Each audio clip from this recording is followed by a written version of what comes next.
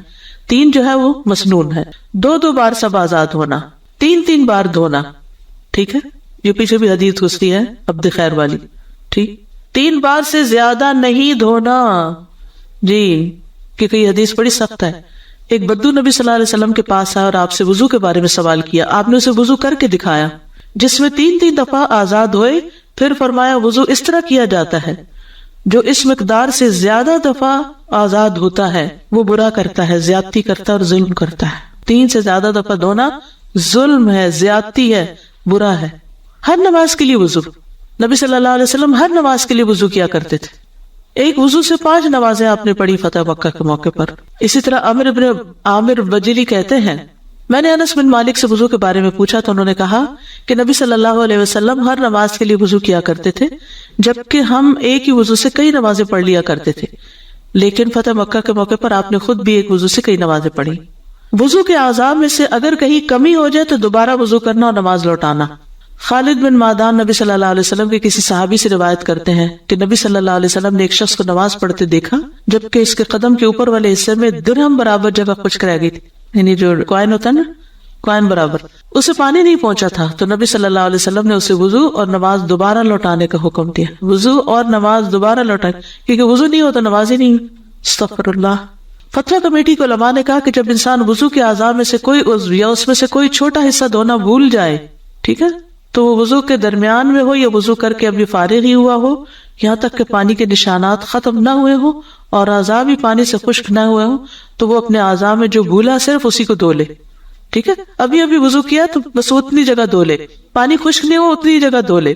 لیکن اگر کوئی وضو کے اعضاء میں سے کوئی عضو یا اس کا حصہ دھونا بھول گیا اور اس کے بعد یاد آیا جب پانی اعضاء سے خشک ہو گیا ہے، یا نماز کے دوران یا نماز کی ادائیگی کے بعد، تو نئے سرے سے وضو کرنا ہوگا جیسا کہ اللہ نے مشروع کیا ہے. وہ اپنی نماز کو مکمل دہرائے گا. اللہ ہم سب کی غلطیاں معاف کر دے، کیونکہ لا علمی میں انسان کو نہیں پتہ چلتا ہے. اور وہ بعض اوقات ایسا ہوتا ہے نا، آپ وضو کر رہے تھے آدھا، اتنے میں آ گیا فون، اور فون بھی تھا بڑا ضروری، اور اس نے کہا 1 منٹ دیجیے. ہم نے کہا اچھا ٹھیک ہے، اور بات بڑھ گئی 5 منٹ تک، اور اتنے میں آپ کے سارے بازو تک خشک ہو گئے، اور اب آپ واش روم میں جا کے صرف پاؤں دھو کے واپس آ گئے تو وضو نہیں ہوا.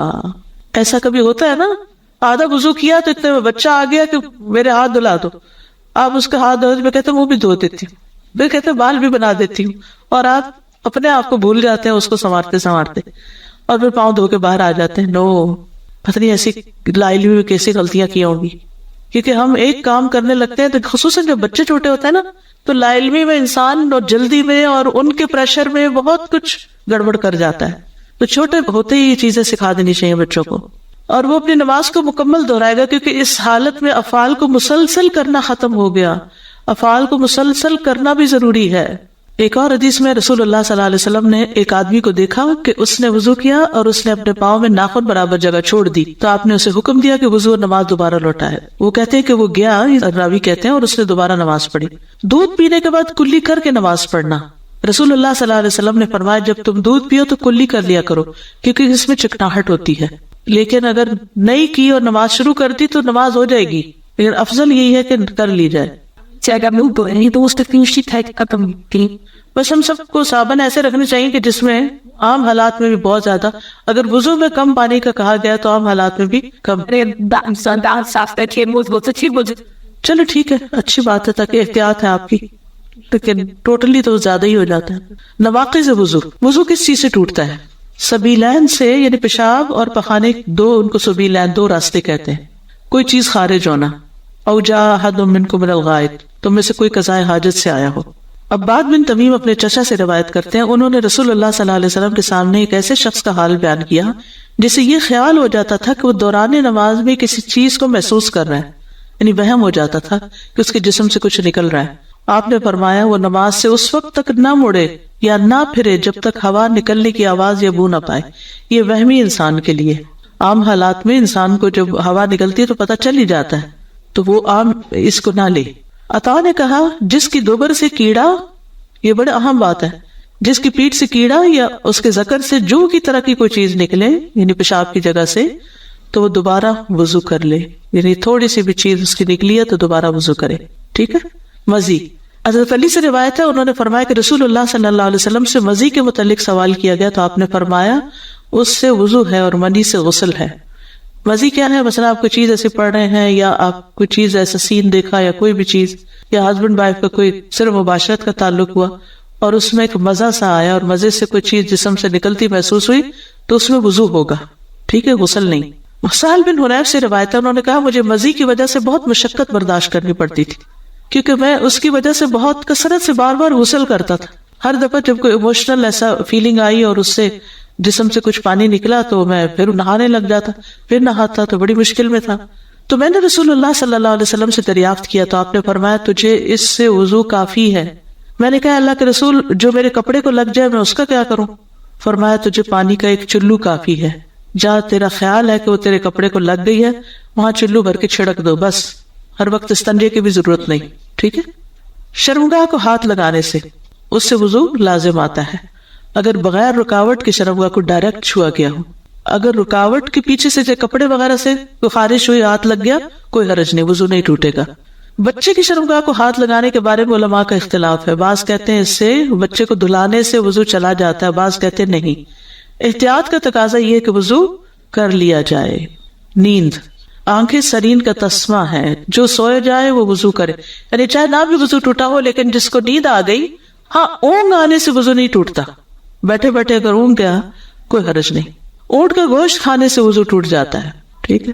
وہ چیزیں جن سے وضو نہیں ٹوٹتا، ہلکی اونگ۔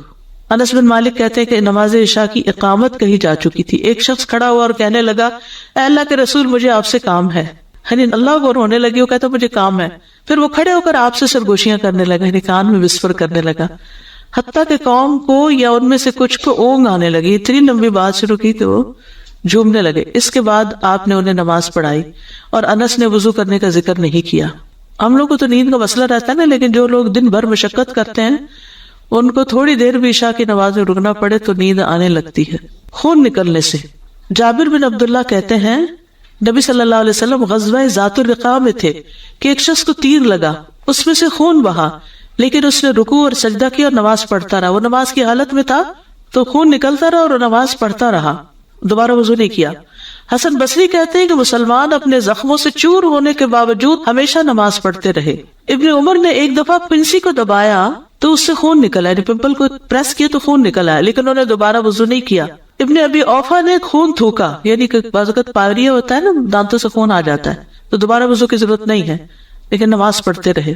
ابن عمر اور حسن بصری کہتے ہیں جو کوئی حجامہ کروائے وہ صرف اپنے حجامہ کی جگہ دھو ڈالے، حجامہ کے بعد وضو نہیں ہے۔ بعض اوقات ایسا ہوتا ہے نا، آپ کسی ایسی کلینک میں جاتے ہیں حجامہ کرانے اور ادھر سے فارغ ہوئے اور نماز کا وقت ہو گیا، وہاں کہاں سے وضو کریں گے؟ تو آپ کا وضو نہیں ٹوٹا حجامہ سے۔ ہاں اگر سبیلین سے بلڈ نکل رہا ہے تو پھر وضو کرنا ہوگا، جیسے استحاضہ والی عورت جیسے لکوریا، ٹھیک ہے، لکوریا اگر کپڑے کو لگ جائے تو پھر کیا ہے، وہ کپڑا ناپاک نہیں ہوگا، ٹھیک ہے، اسے چینج کرنا ضروری نہیں۔ کھانے پینے سے ابن عباس کہتے ہیں کہ رسول اللہ صلی اللہ علیہ وسلم نے اپنے کپڑے زیب تن فرمائے، پھر نماز کے لیے نکلے تو آپ کو روٹی اور گوشت کا تحفہ پیش کیا گیا، تو آپ نے 3 لقمے کھائے، پھر لوگوں کو نماز پڑھائی اور پانی کو نہیں چھوا، کلی بھی نہیں کی، اسی سے نماز پڑھائی، ٹھیک ہے۔ گوشت کھانے سے سوائے اونٹ کا گوشت، اونٹ کے گوشت سے آپ وضو کرتے، لیکن باقی بکری کے پیٹ کا گوشت، جگر، گردے وغیرہ صحابی کہتے ہیں میں بھونتا تھا، آپ کھاتے تھے اور اسی میں نماز پڑھ لیتے تھے۔ چلیے آج کے لیے اتنا ہی کافی ہے، وضو مکمل ہوا، اب مسح اور تیمم جو ہے انشاءاللہ آپ اس پر پھر بات کریں گے، ٹھیک ہے۔ سبحانک اللہم و بحمدک، اشہد ان لا الہ الا انت، استغفرک و اتوب الیک۔ السلام علیکم و رحمۃ اللہ وبرکاتہ۔